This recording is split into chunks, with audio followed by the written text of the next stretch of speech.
Going home, Lewis. Hey guys, welcome back to the channel and welcome back to another DIY sensor build for use within your smart home.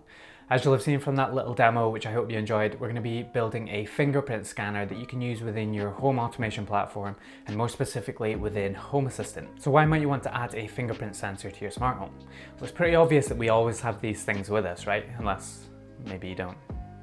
But it's a really convenient way to just verify a person on entry, say for like a door lock or maybe disabling or enabling an alarm. Chances are you probably use or have used a fingerprint sensor on your phone. It's just so convenient and easy to use. So why not extend this and add it to our smart home? Plus it's just cool, just walking up and scanning your finger. It just seems like futuristic instead of having to manually type in a code into an alarm. So I've had these fingerprint sensors sitting around for literally about 5 years at this point, and that was because of one major flaw with them. There was no way to easily centralize the storage of the fingerprints on them because the fingerprints are stored on the device.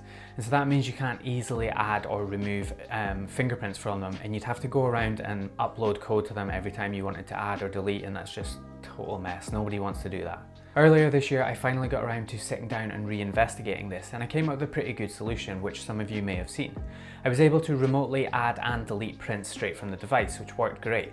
There was only one tiny problem that I could never figure out, and that was how to store a username and ID within Home Assistant as a sensor so that it could retrieve the name easily. But a couple of months after posting that article on my website, a commenter by the name of Steven came up with a really nice solution to actually store the username and ID of the user right within a Home Assistant sensor. And so today I have finally got around to implementing that, and here we are. I wrote the code for this fingerprint sensor to be based on MQTT so that it was platform agnostic, meaning that as long as your home automation platform supports MQTT, you should be able to use this. But I'll show you all the steps you need to get this working in Home Assistant because that's the one I personally use. As mentioned, you can remotely add or delete prints from the fingerprint sensor using Home Assistant or whatever platform you're using, meaning you don't need to take your laptop around and reprogram the fingerprint sensor every time you want to add or delete somebody. But with that said, let's get on with the video and take a look at the hardware. Oh yeah, and that demo at the start was exactly just that, a demo. I don't actually have that stuck to my wall or the cable just hanging there like that. Okay, stop talking, just get on with the guide. The parts for this are actually really simple. We're using an FPM10A fingerprint sensor for about $10 from Amazon, a classic Wemos D1 Mini, and a few strands of wiring.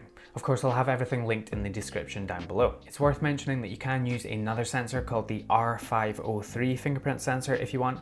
Apparently it is compatible with all the code that we're using here today, but I don't have one, so I wasn't able to verify, so your mileage may vary. We will need to do a tiny bit of soldering for this, but don't worry, it's really basic.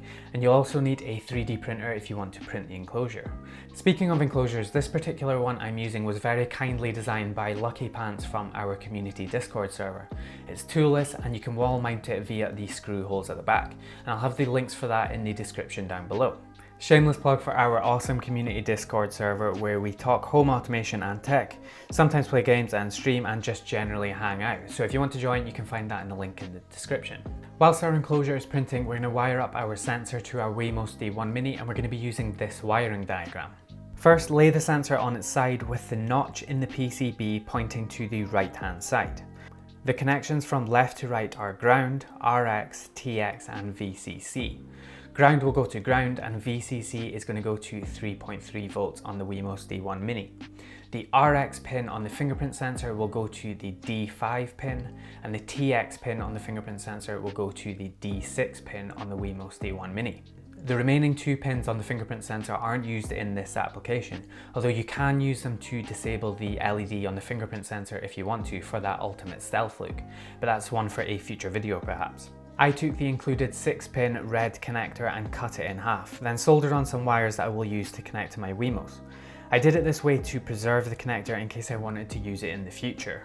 There are also direct solder pads on the back of the fingerprint PCB if you want to make your connections there instead of using the connector. I'd suggest using thinner and very flexible wire here as space inside the enclosure is very tight. Then wire up the connections to the Wemos as per the wiring diagram that I showed earlier.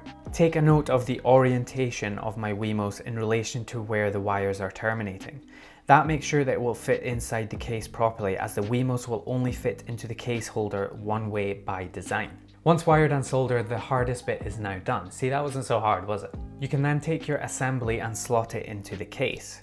You want to make sure that the red wires sit under the fingerprint sensor. Don't try to route them over the top as the case will not close. Snap on the back cover and make sure the USB port in the end is perfectly flat and straight. If you shake it about, there should be virtually no movement. Great job on the design, Lucky Pants. Time to plug in the sensor to the PC and upload some code using the Arduino IDE. Grab the MQTT fingerprint sensor code from GitHub, link in the description. Open the code in the IDE and we need to ensure that you have the pub subclient library installed and the Adafruit fingerprint library installed. With the two libraries installed, the only thing you need to do are to enter your Wi-Fi and MQTT details at the top to suit your environment.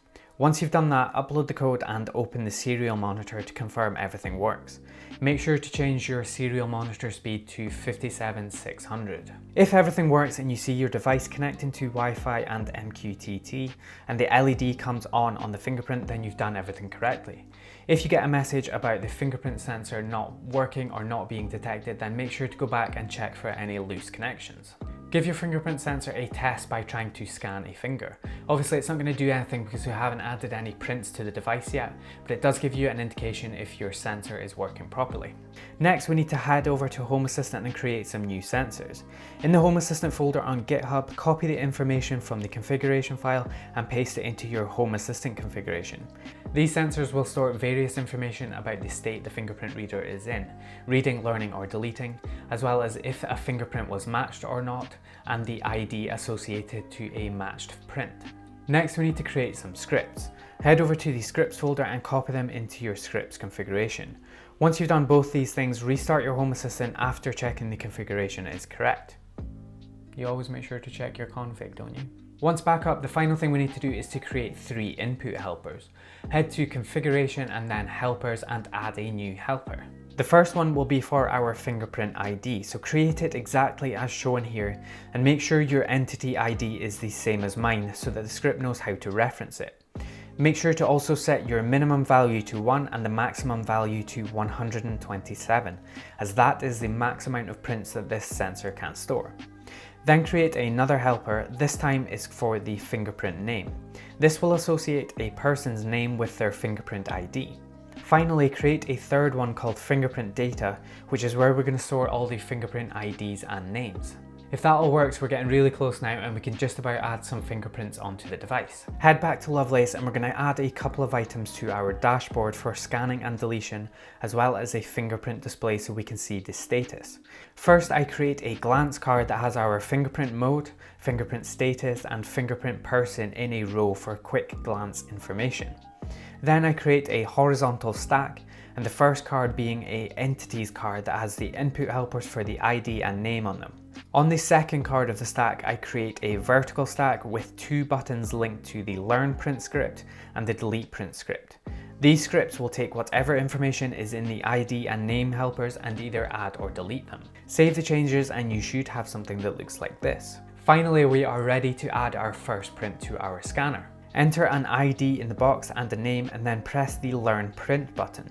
You'll see that in the fingerprint status it tells us to place a finger on the scanner. Do that and then wait a few seconds and it will tell you to remove and replace the same finger.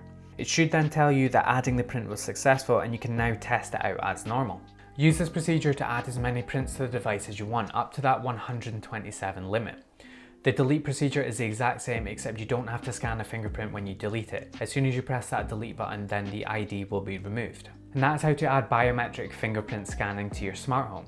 From there, there's a ton of automations you can do, like locking or unlocking a door, or arming or disarming an alarm like we demoed at the start. I know people are probably headed over to the comments right now to talk about security, and of course that is a valid concern. Some of you may have noticed that I'm not using TLS to connect to MQTT, and that's because this device is on my network. If someone's on my network, then personally I have bigger things to be worrying about.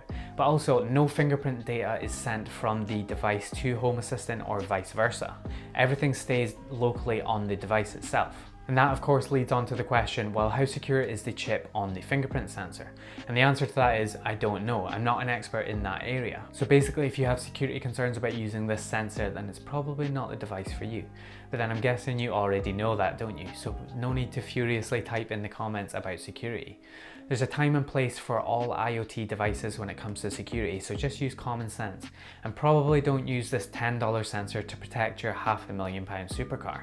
But that about does it for this video. Hopefully you guys can implement this fingerprint sensor in your own smart home. I love seeing you guys tag me in things and show me what you make with these devices and also what other automations you come up with. Some of them are so creative. As always, leave your comments down below, hit that like button and get subscribed. If you want to support the channel, you can do so with the links in the video description. Thank you to all my current supporters and thank you all for watching, and I will see you in the next video.